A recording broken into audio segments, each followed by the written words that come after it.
Bismillahirrahmanirrahim. So here is the poem Try Again, and we will discuss the literary devices which are used in this poem. So the first literary device is rhyme.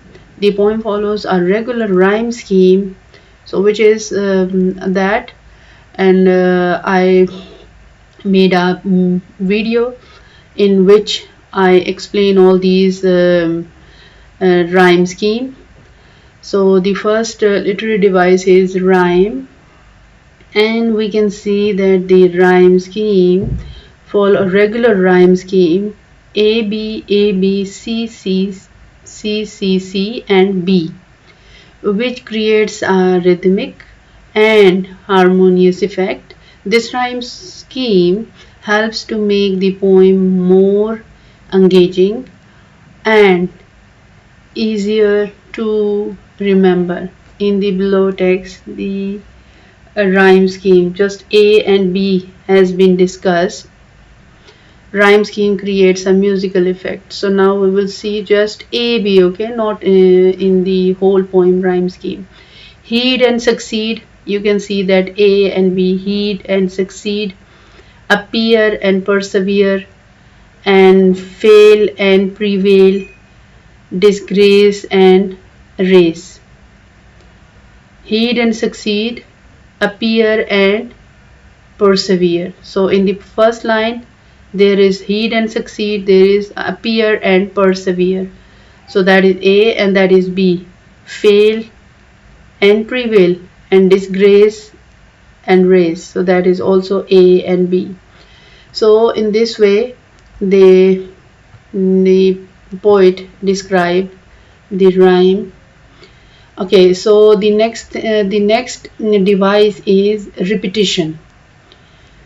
So repetition emphasizes the key message of the poem, which is keep trying.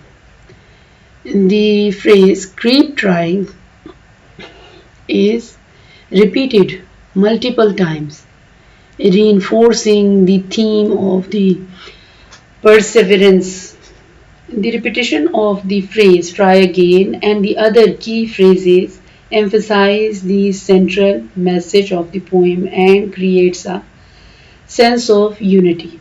So the repetition literary device is also used in it, and you can see that try again, that was the phrase which is repeated in not one or thrice and four times in this poem. So there is example try again is repeated at the end of these several sentences. Okay, so in the next literary device we will see anaphora.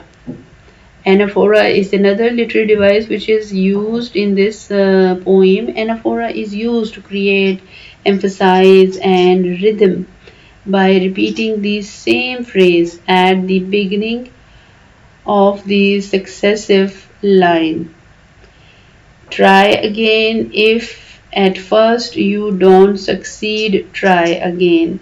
So anaphora is also a literary device in which we will see the phrase, only just phrase which is used. So try again is also a phrase. So we can say that the anaphora literary device is also used in this poem. In which context, in which style? So that is in try again. So that is also look at it in repetition. So we will see that try again repeated many times. So you know about this try again. So now that is the repetitional device. Okay, literary device repetition. Okay, so that is one device which deal with this try again and elaborate it. And in the next anaphora device is the device which find out the phrase from the poem or from literature. So you can see that the try again is also a phrase as well. So we can say that the anaphora device is also used in this poem. So one thing more which I want to say over here, that most of the children say that we do not want to memorize the all these literary device. If you do not memorize, or if you don't know the definition of these literary device, so you cannot find from your literature, from your poems. Okay, so look at it. The anaphora is not a familiar device. You just want to memorize the simile, metaphor, personification, and at least the hyperbole.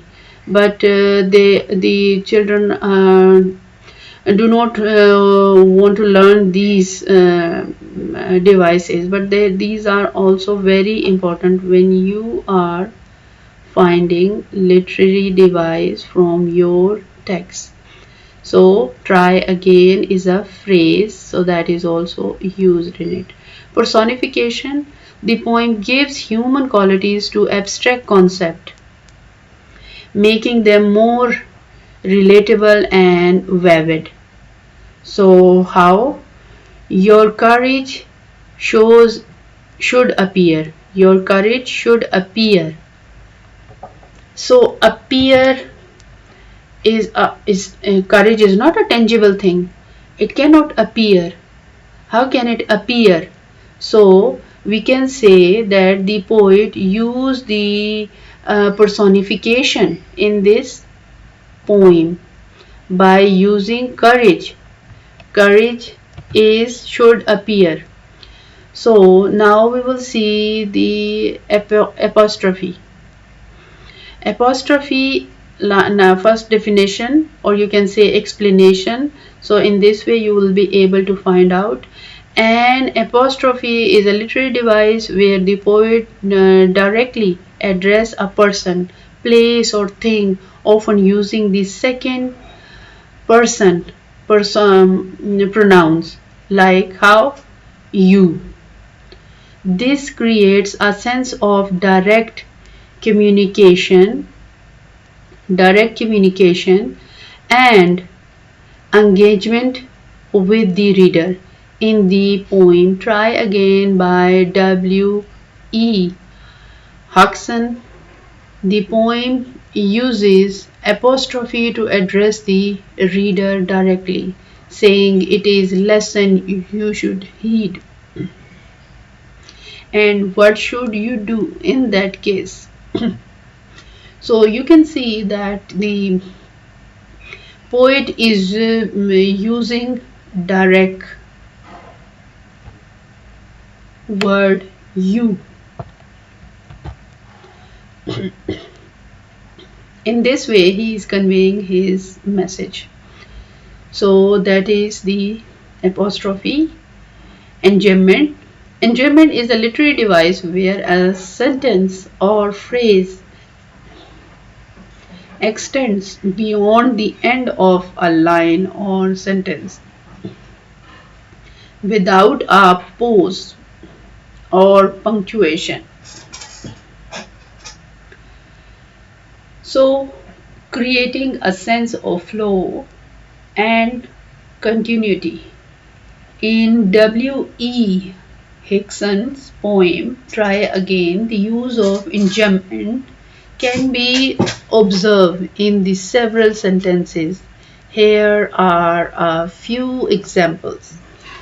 So these examples are, here the line sentence: if at first you don't succeed, continue directly into try again without any punctuation at the end of the line. So did you see that the how this enjambment is used in this poem? In the second line, okay, in this line, for if you will persevere, follow directly into You will conquer, never fear. So that is again the same thing without a pause. So there is not a pause in it. The line, though we do not win the race, continue into what should you do in that case? Creating a seamless flow between the lines.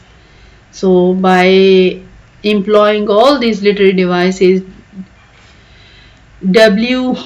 E. Hickson effectively communicates the poem's central message of perseverance and resilience. So now we will see the answer question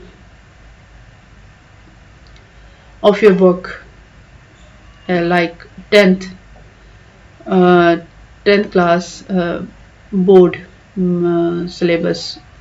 I mean that.